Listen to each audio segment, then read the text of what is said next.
Hello, today I'm Nagor. Today we're going to be solving May-June 2021 Variant 1, Paper 1. Let's begin. Question number 1. The diagram shows a mitochondrion drawn from an electron micrograph. The actual length of the mitochondrion using the line X to Y is 3000 nanometers. What is the magnification of the drawing of the mitochondrion? First of all, let's draw the equation for magnification.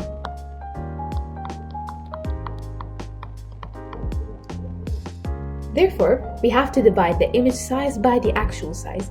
Here we've measured the image size previously and it's going to be 30 millimeters.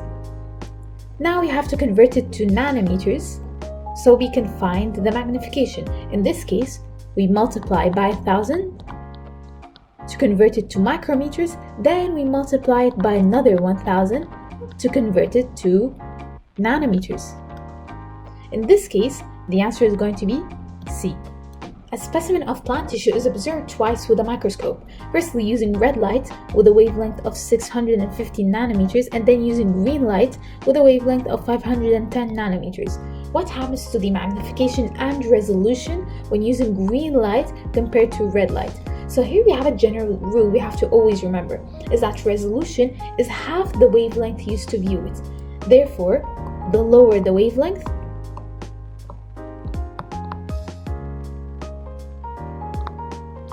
the higher the resolution. Therefore, as we said that green light replaces red light with a lower wavelength, therefore the resolution must increase. Coming back to magnification, it remains the same, it's not altered by changing wavelength, therefore the answer is going to be D. Number 3. The electron micrograph shows a structure found in the cytoplasm of an animal cell. What is this cell structure?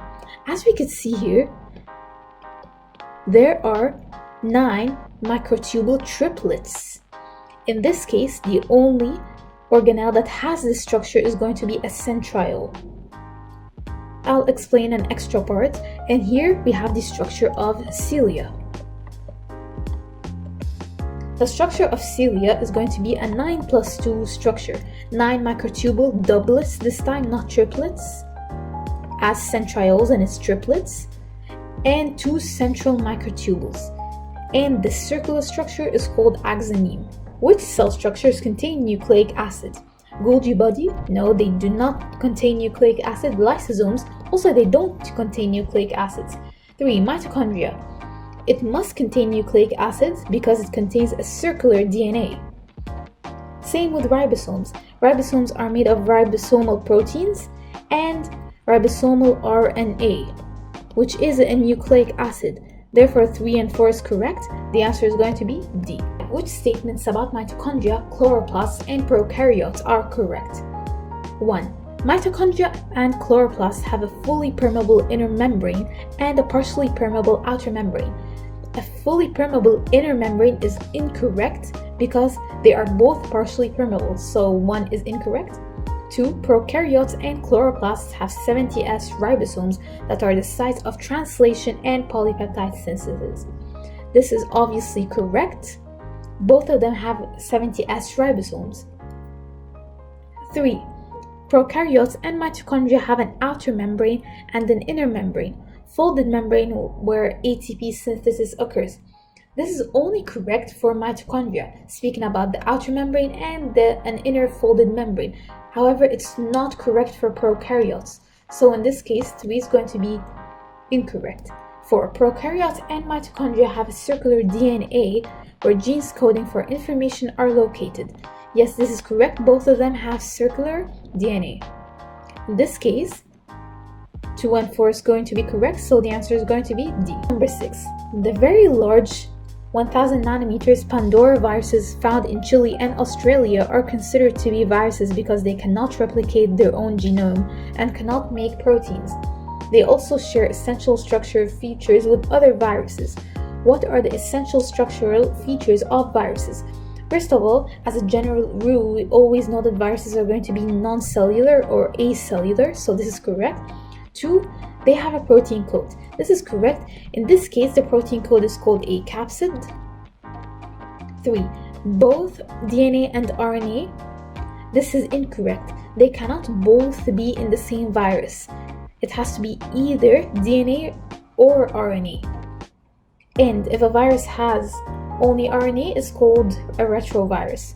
So 3 is totally incorrect and 4 is correct. So the answer is going to be B. A sample of food was heated with Benedict's solution, which changed color to green. First of all, Benedict's solution is used to test for the presence of reducing sugars. A second sample of the same food was boiled with dilute hydrochloric acid and neutralized using sodium hydrogen carbonate. It was then heated with Benedict's solution, which changed color to red.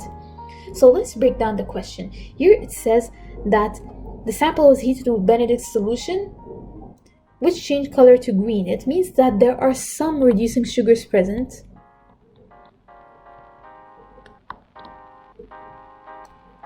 So this is going to be correct. In the second experiment, using hydrochloric acid breaks the glycosidic bond in case of a non-reducing sugar. So this test is for non-reducing sugar. And if the solution changed to red, this means that more reducing sugars have been broken down into the solution. Therefore, non-reducing sugars must be present in this case. If both the results were green, this means that no reducing sugar was present. But in this case, if it changed to red, this means that non-reducing sugar must be present. An extra side note, why do we neutralize it? The reason for this is that Benedict's solution does not work in acidic environments.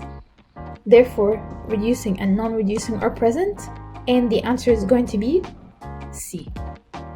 The reason that we did not choose glucose at this point is because it's only saying reducing sugars. It's not specifying glucose. There are other reducing sugars other than glucose. Each pair of molecules only includes macromolecules that can be found in animal cells. Macromolecules basically means giant molecules, and these could include polymers, and says found in animal cells. Let's see A, amylase and amylopectin. Amylopectin is incorrect because both amylopectin and amylose form starch. And starch is the storage polysaccharide only found in plants. Therefore, A is incorrect. Collagen and glycogen. Collagen, yes, it is found in animal cells, and glycogen is the storage polysaccharide in animal cells. So both of these are correct. See, deoxyribose and starch, as he says, starch is incorrect. Sucrose and hemoglobin. Sucrose is not a macromolecule, it's a disaccharide, so this is incorrect. The only correct answer must be B. 9. Homogalacturonine is a polysaccharide found in plant cell walls. The diagram shows a molecule of the monomer used to form homogalacturonine. A student studied the structure of this monomer and compared it to the structure of a monomer used to form cellulose, which is going to be beta-glucose, as we all know. Which carbon atoms in the monomer in the diagram have hydroxyl groups arranged in different positions to those found in cellulose monomer? So, to make things way easier for you to visualize, I've here included a diagram of beta-glucose. As we can see here, this is carbon number 1 and this is carbon number 4. We could see that the hydroxyl group has been swapped in carbon atom number 1 and carbon atom number 4 too. Therefore, 1 and 4 is going to be correct. The answer is going to be A. Statements is correct for triglycerides and phospholipids. A. A phosphate group is joined to a glycerol molecule. In this case, it's only correct for phospholipids, which is made from 1 glycerol, 2 fatty acids, and 1 phosphate group. However, triglycerides is made of a glycerol and 3 fatty acids. So this is incorrect. B. Hydrocarbon chains may be saturated or unsaturated. This is totally correct. The fatty acids might be saturated or unsaturated in both. C. They are both polar molecules. This is incorrect. The only polar molecule is phospholipids because of the polar phosphate group. However, triglycerides are actually non-polar. Therefore, this is incorrect. D. They contain 3 ester bonds. 3 ester bonds is only correct for triglycerides. The reason for this is that 3 fatty acids join with a glycerol, forming 3 ester bonds. However, this is not the case for phospholipids. So this is incorrect. The answer is going to be B. Which description of collagen is correct? A collagen molecule consists of 3 polypeptide chains, each in the shape of a helix. The 3 chains are wound together into a triple helix called a fiber. This point, talking about fibers, is incorrect because 3 chains binding together would actually form a collagen molecule, not a fiber. And here I've included a diagram to illustrate my point. B. A collagen molecule consists of 3 polypeptide chains, each of which is an alpha helix. Alpha helix is incorrect. The collagen molecule is actually a triple helix, the full collagen molecule. Here they're just trying to confuse you. So this is incorrect. C. A collagen molecule consists of 3 polypeptide chains wound tightly into a triple helix called a fiber. As we said, it's a molecule, not a fiber. D. A collagen molecule consists of 3 polypeptide chains in which every third amino acid is glycine. This is correct. You must know this point, that every third amino acid is glycine. And it's the smallest amino acid, holding the collagen molecule tightly. The 3 polypeptides are wound tightly together into a triple helix. Yes, that's correct. Many of these helices form a fiber. Yes, many of the collagen helices binding together end up forming a fiber. So the only correct answer must be D.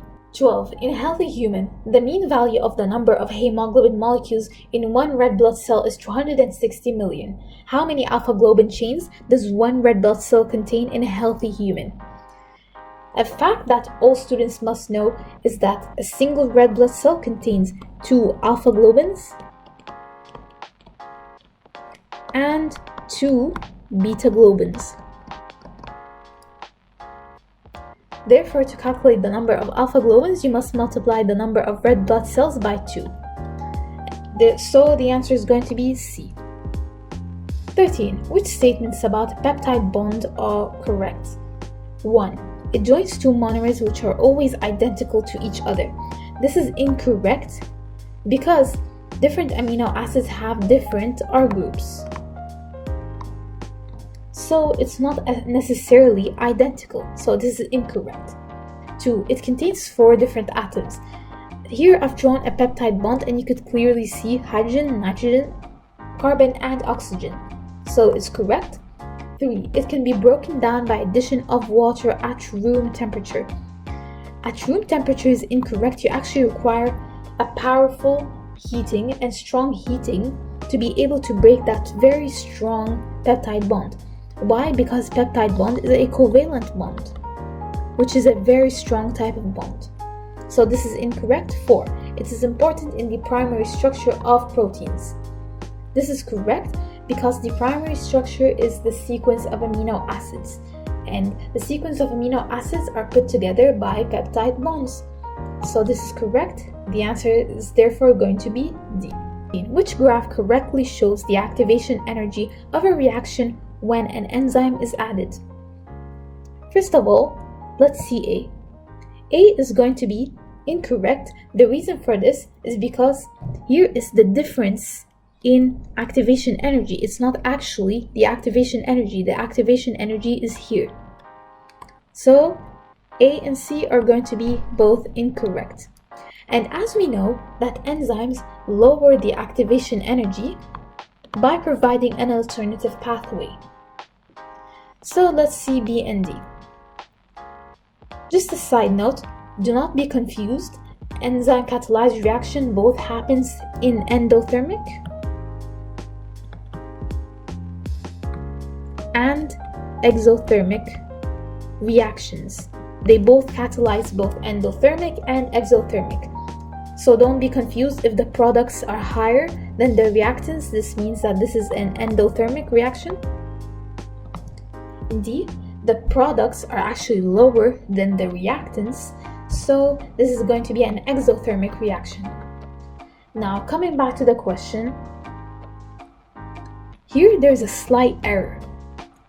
If it is an endothermic reaction, then the activation energy must start from the reactants going up. Obviously, if you study chemistry, AS chemistry is going to be way easier for you to understand. So there's an error here in the activation energy, so the correct answer is therefore going to be D. Enzyme lactase is found in the membranes of epithelial cells lying in the small intestine. The enzyme is formed by a single polypeptide that folds to give 3 regions: an active site with the free amino group outside the cell, a short section inside, a short section inside the cell, so inside the membrane and inside the cell.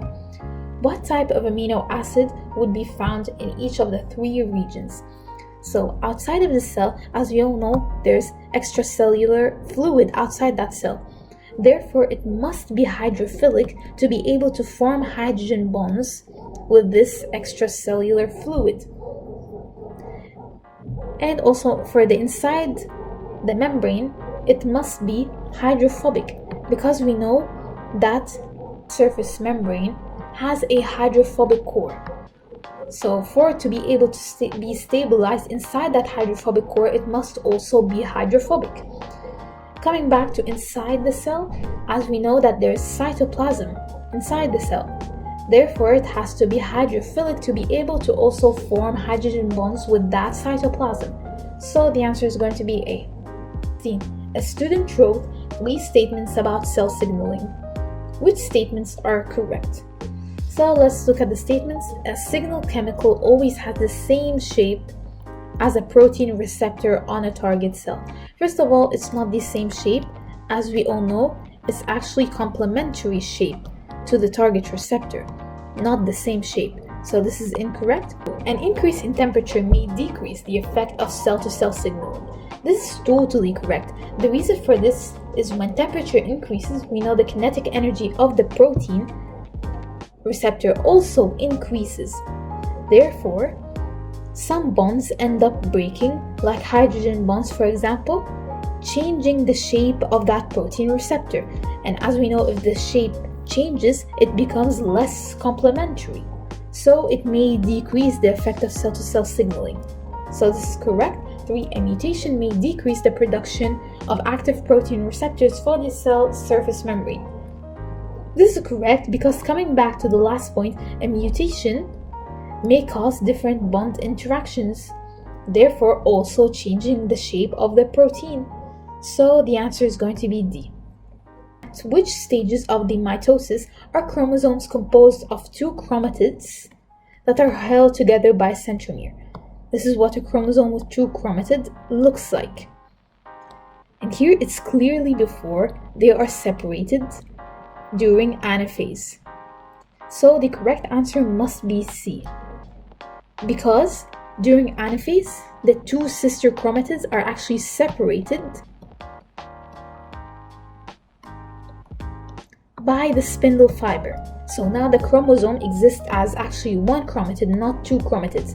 So anything that happens before the stage of anaphase in mitosis has a chromosome composed of 2 chromatids. In this case, it's going to be metaphase and prophase, so C is going to be correct. In the jellyfish, T. dohrnii is described as being immortal. If T. dohrnii is not eaten by predators or deceased, it seems to be able to live forever.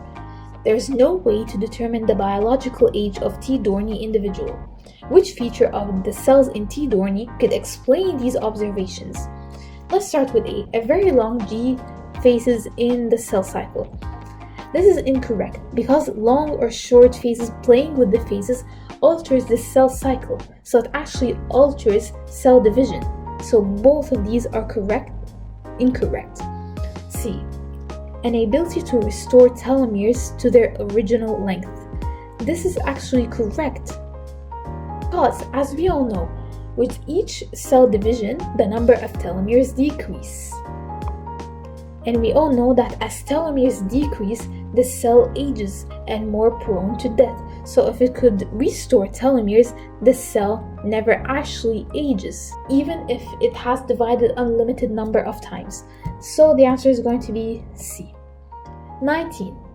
Some chemicals used to stop tumor growth work by preventing the DNA double helix from uncoiling and separating.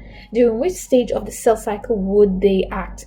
So the only stage which we need to actually unzip the DNA molecule and unwind it by the helicase enzyme, it's the helicase enzyme that does this, by the way, is during the S phase, or semi-conservative DNA replication. Therefore, we know that S phase happens in interphase, so B is going to be correct. 20. For nucleotides A, B, C, and D each consist of 3 phosphate groups, a nitrogenous base, and a pentose sugar.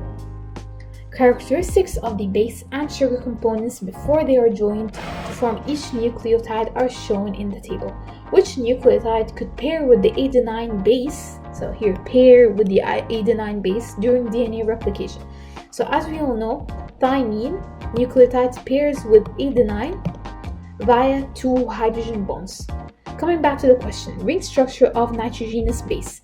As we all know that adenine and guanine are purines, which is a double ringed nitrogenous base, so double ringed. And cytosine and thymine is actually a pyrimidine, which is a single ring nitrogenous base. In this case, because we says thymine binds with adenine, then it's going to be single. And we all know that the ratio of carbon to oxygen atoms in a pentose sugar is never 1:1. So the answer is going to be D. 21. The statements describe the process of translation. In which order does this process take place? First of all, the mRNA exits the nucleus via the nuclear envelope through the nuclear pores. Then it binds to the ribosome, exposing 2 codons. Let me draw this diagram to illustrate further. Then what happens is that this tRNA with a complementary anticodon binds by hydrogen bonds to that codon.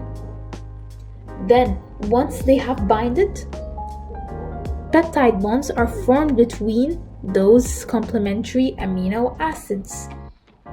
And then after the peptide bond is formed, the mRNA shifts to the right, allowing the next codon to be translated. Therefore, the only correct answer with this order is going to be B. 22. The sequence of amino acids in a section of a polypeptide is histidine, proline, aspartic acid, and leucine. What is correct sequence of mRNA codons for this polypeptide section? I've annotated it for you, converting the DNA triplet codes to RNA to make it easier for you to see it. And just a side note, you must know here that DNA code is actually degenerate.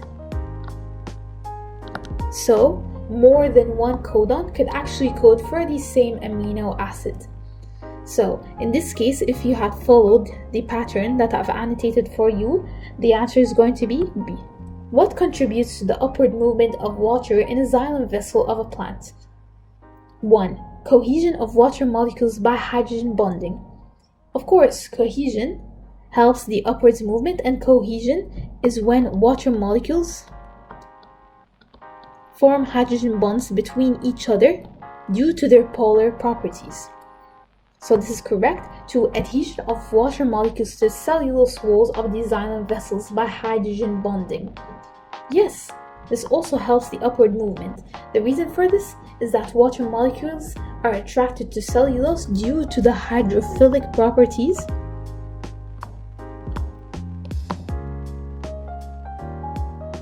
of cellulose. 3. Removal of water from xylem vessels in a leaf reduces the hydrostatic pressure in the xylem.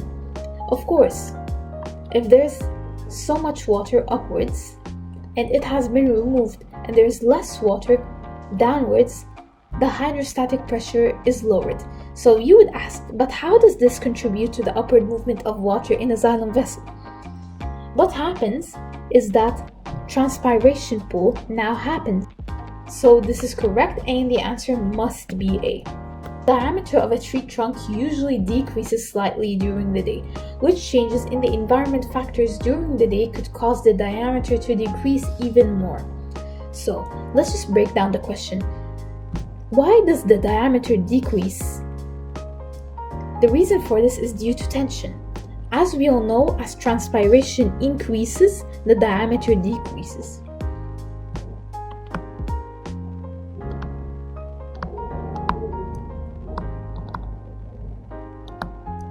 The reason for this is cohesion forces increases with increasing transpiration.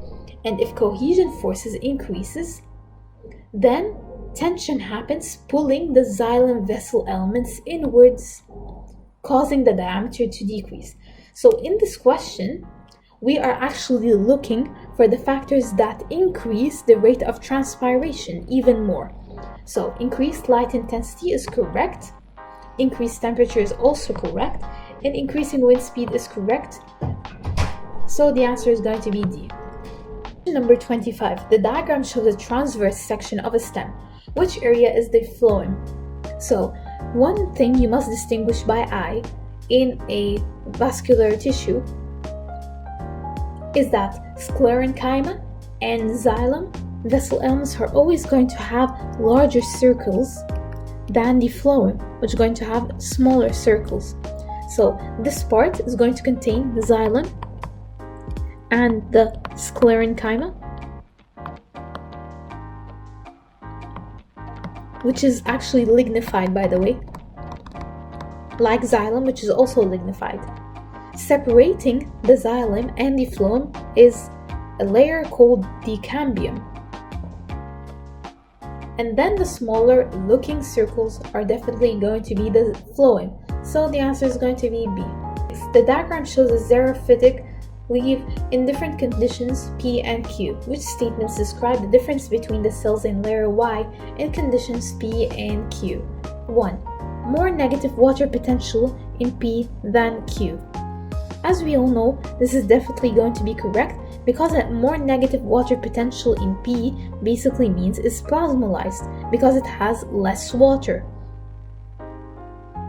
Now 2. More cells plasmolysed in P. We just mentioned that point because here it looks curled, not turgid, like Y, so this is also correct. 3. Cells less turgid in Q. No, it's actually more turgid in Q because as you look, it's actually inflated. So this is incorrect. 4. Water potential becomes 0 in Q. This is incorrect. Water potential inside a cell can never be 0. So the answer is going to be B. 7. Different substances such as sucrose and amino acids can move in different directions in phloem sieve tube elements. Which statements explains this? A. Active transport occurs in some phloem sieve tube elements and mass flow occurs in other sieve tube elements. Active transport is actually incorrect. Both mass flow occurs in both phloem sieve tube elements, not active transport. Sucrose moves down from source to sink by mass flow. I repeat. B. Both active transport and mass flow occur in each individual phloem sieve tube elements. As we mentioned, this is actually incorrect. C. Mass flow occurs in both directions at the same time. This is incorrect. Both directions can never ever happen in the same time because in this case, there's not going to be a hydrostatic pressure gradient from source to sink. D. Mass flow occurs in different directions in different phloem sieve tube elements at the same time. So this is correct because it says different directions in different phloem sieve tube elements. So D is going to be the correct answer. The statements list some of the events in a cardiac cycle. The statements are not in the correct order. Which statements describes the fourth of these events to occur in the cardiac cycle? Let's solve it together. As we all know that the cardiac cycle starts with the sinoatrial node initiating an excitation wave and the sinoatrial node is found in the right atrium. So let's look for the sinoatrial node. So this is the first point. Now, the sinoatrial node initiates the excitation wave which travels through the atrium and the atrium contracts. So here, this is the second point. And this is the third point.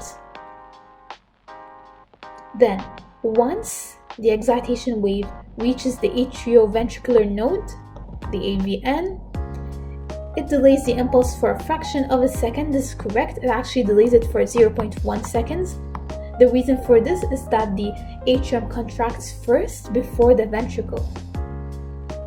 So this is going to be the fourth point. So the answer is going to be 3 and B. 29. Which row correctly identifies components of both lymph and tissue fluids? Let's start with antibodies. Yes, both of them definitely have white blood cells and antibodies. Red blood cells. This is incorrect. The reason for this is only the blood vessels have red blood cells. Lymph and tissue fluid never has red blood cells. The reason for this is the capillary pores are not large enough for red blood cells to pass through. Sodium ions. Yes, all of them have sodium ions. White blood cells, as we mentioned, if there are antibodies, then there must be white blood cells. In this case, B is going to be the correct answer. Which row is correct for the mean blood pressure in different parts of the human circulatory system? So, a general rule that we all have is that as blood moves away from the heart, pressure keeps decreasing. So, pressure is going to be the highest in the artery, then lower in the capillary, then even lower in the veins, and lower in the atrium when the blood comes back to the atrium chamber. Therefore, the artery is going to have the highest blood pressure and the atrium is going to have the lowest blood pressure. In this case, the only answer that suits this criteria is going to be A. And here, the capillary is going to have a higher blood pressure than the vein. This is also correct, and the answer is A. Which mechanism accounts for the way most of the carbon dioxide is transported in the blood? Here I've written the percentages for you to make things way easier. A. Carbon dioxide dissolves in plasma and is carried in solution. Here it says the most of the carbon dioxide. Here it's only 5%, so this is incorrect. B. Carbon dioxide is converted to carbaminohemoglobin inside red blood cells, and this is only 21%, so it's not the most. By the way, carbaminohemoglobin forms when carbon dioxide binds with the globin in the red blood cell. Gives you carbaminohemoglobin. C. Carbon dioxide is converted to carboxyhemoglobin inside red blood cells. Carboxyhemoglobin is incorrect because carboxyhemoglobin forms when carbon monoxide binds with hemoglobin. So this is obviously incorrect. D. Carbon dioxide is converted to hydrogen carbonate ions inside red blood cell, and this accounts for 63%. So the answer is going to be D. And these values must be memorized before the exam. The diagram shows the dissociation curves for hemoglobin at two different partial pressures of carbon dioxide. At which position on the graph, A, B, C, or D, is the concentration of hemoglobinic acid lowest in red blood cells? So hemoglobinic acid increasing in concentration basically means that carbon dioxide also increases in concentration, because hemoglobinic acid forms when carbon dioxide combines with water, forming carbonic acid by the action of the enzyme carbonic anhydrase. Then this carbonic acid dissociates into hydrogen ions and bicarbonate. This hydrogen ion then binds to hemoglobin, forming hemoglobinic acid. So here it says the concentration of hemoglobinic acid the lowest basically means the lower partial pressure of carbon dioxide, contrasting the point I just mentioned here. So here we're looking at this line only. And we all know that the answer is going to be C. The table shows the partial pressure of carbon dioxide and oxygen in two blood vessels. What explains the difference in the partial pressure of oxygen in the pulmonary artery and pulmonary vein? A. Oxygen diffuses from the alveoli into the blood in the capillaries. This is correct. B. Carbon dioxide diffuses into the alveoli from the blood in the capillaries. There are two reasons why this is incorrect. First of all, carbon dioxide does not actually diffuse into the alveoli. It diffuses out. The highest proportion diffuses out. Second of all, the question here is asking about oxygen. It's not actually asking about carbon dioxide, so this is incorrect. C. Oxygen diffuses from the body cells into the blood in the capillaries. This is incorrect. It diffuses from the blood in the capillaries into the body cells to provide them with oxygen so they can carry out respiration. D. Carbon dioxide diffuses into the body cells from the blood in the capillaries. It does not diffuse into body cells. It's a waste product of metabolism, so it diffuses out of body cells. So the answer is going to be A. 4. Which graph shows the effect of carbon monoxide on the percentage saturation of hemoglobin with oxygen? So we all know that carbon monoxide and oxygen both share the same binding site, but hemoglobin has a higher affinity for carbon monoxide. So it binds reversibly with carbon monoxide. As we said, both of them share the same binding site. If carbon monoxide binds irreversibly with hemoglobin, this means that way less oxygen is going to bind to hemoglobin. Therefore, there's going to be a way less percentage saturation of hemoglobin with oxygen. The only graph that suits this criteria is going to be A. 35. Which row shows the correct methods for transmission of the named pathogen? Start with the airborne droplets. So airborne droplets could be either Mycobacterium tuberculosis or measles or a virus. Here we have morbillivirus. It could work. Mycobacterium tuberculosis. Yes, it could work. Plasmodium. No, it's transmitted by an insect vector. Female anopheles to be more specific. D. Vibrio cholerae. No, it's a fecal oral route transmitted by water, so this is also incorrect. Insect vector, we just said it's going to be Plasmodium, and water we said is going to be cholera. So the answer is going to be disease is caused by a eukaryote. The only disease here caused by a eukaryote is going to be malaria, and the pathogen is Plasmodium. So the answer is going to be B. It's actually caused by a bacterium. Measles is a virus, same with smallpox. 37. What is the initial mechanism by which bacteria become resistant to antibiotics? You're asking about the mechanism. So, A. Genetic mutation. Yes.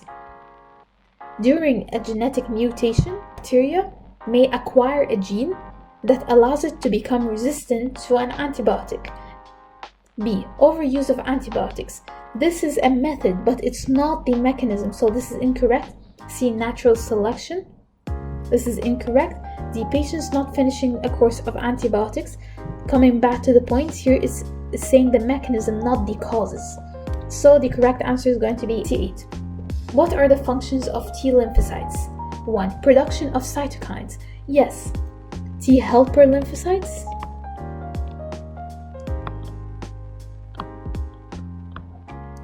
Secretes cytokines that activate macrophage and stimulate B cell division. 2. Production of toxins. Yes, but this time is cytotoxic or killer T cells. Once it binded to an infected cell, it secretes toxin into that infected cell to allow it to carry out apoptosis. 3. Recognition of an antigen bound to an antigen presenting cell. This is correct. It would recognize an antigen if it has the same T cell antigens too. And once if it has recognized the antigen, it starts secreting cytokines to stimulate the division of complementary B cells. So the answer is going to be A. 39. What is correct about the role of memory cells in long-term immunity? 1. They divide to form plasma cells and memory cells when the pathogen enters the body for a second time. Yes, that is correct. Produce a fast response so that the person infected with the pathogen does not become ill again. Yes, this is correct, because if the pathogen enters for the second time and memory cells are already formed from the primary immune response in the first time, therefore the secondary immune response is going to be way faster because there are memory cells that are complementary to that antigen. 3. They produce more antibodies than were produced during the primary immune response. Here, I cannot say it's correct. It's actually incorrect because it's not specific. Here, it's saying more antibodies. First of all, memory cells itself do not produce antibodies. They divide to form plasma cells, and that plasma cell releases the antibody, not the memory cell. 4. They remain in the blood and lymphatic system after the pathogen has been destroyed. This is correct. And actually, this is how long-term immunity works. If the pathogen is encountered again, this person does not get sick. So the correct answer is going to be 1, 2, and 4, which is B. Question number 40. Which events result in a person developing actively acquired immunity? 1. Becoming infected by tuberculosis bacteria.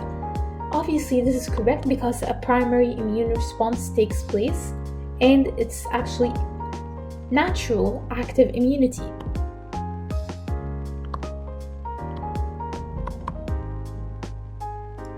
Where memory cells are formed. 2. Drinking breast milk. In this case, memory cells are not formed. The reason for this is that it's natural passive immunity. 3. Receiving an injection of antigens.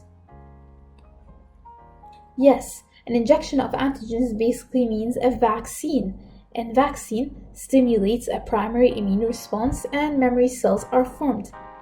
In this case, it's actually artificial active immunity. Then, coming back to the fourth point, receiving an injection of antibodies. An injection of antibodies is different to antigens. Antibodies is in this case going to be natural passive immunity, where no memory cells are formed. So 1 and 3 is correct, and the answer is going to be C. Thank you very much for watching this video.